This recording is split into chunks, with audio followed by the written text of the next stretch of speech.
চিকিৎসা বিজ্ঞানে অনন্য এক নজির গড়ল সৌদি আরব। দেশটিতে ১৬ বছরের কম বয়সী এক ছেলের দেহে অপারেশন পরিচালনা করা হয়েছে সম্পূর্ণ রোবোটিক উপায়ে। সেই অপারেশনে বসানো হয়েছে হৃৎপিণ্ড। তার দেহে সম্প্রতি হৃৎপিণ্ড প্রতিস্থাপন করা হয়। সংবাদ মাধ্যম গালফ নিউজ বলছে, রোবোটিক মাধ্যমে হৃৎপিণ্ড প্রতিস্থাপন করা প্রথম দেশ এখন সৌদি আরব। এই অপারেশন করা হয় সৌদির king Faisal specialist hospital and research সেন্টারে। এ সময় একটি অভিনব অপারেশন পদ্ধতি ব্যবহার করা হয়েছে। এতে পাঁজরের কোনো হাড়ই খোলা হয়নি। রোগীর বুকে কোনো ধরনের ছিদ্র না করেই ওই হৃৎপিণ্ড প্রতিস্থাপন করা হয়েছে।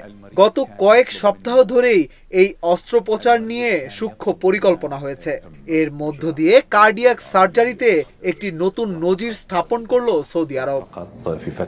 জানা যায়, হৃদরোগে আক্রান্ত ১৬ বছরের এক কিশোরের শরীরে এই প্রতিস্থাপন সম্পন্ন হয়েছে। Saudi cardiac surgeon doctor ferrous Khalil ২.৫ ঘন্টার অস্ত্রোপচারটির নেতৃত্ব দিয়েছেন। তিনি ওই হাসপাতালের কার্ডিয়াক সার্জারি বিভাগের প্রধান। হাসপাতাল কর্তৃপক্ষ জানিয়েছে, রোবোটিক হার্ট সার্জারিতে ন্যূনতম কাটা ছেঁড়ার মাধ্যমে হৃৎপিণ্ড প্রতিস্থাপন করে একটি নতুন দিগন্ত উন্মোচিত হয়েছে। এই পদ্ধতিতে ওপেন হার্ট সার্জারির তুলনায় রোগী দ্রুত সুস্থ হয়ে ওঠে।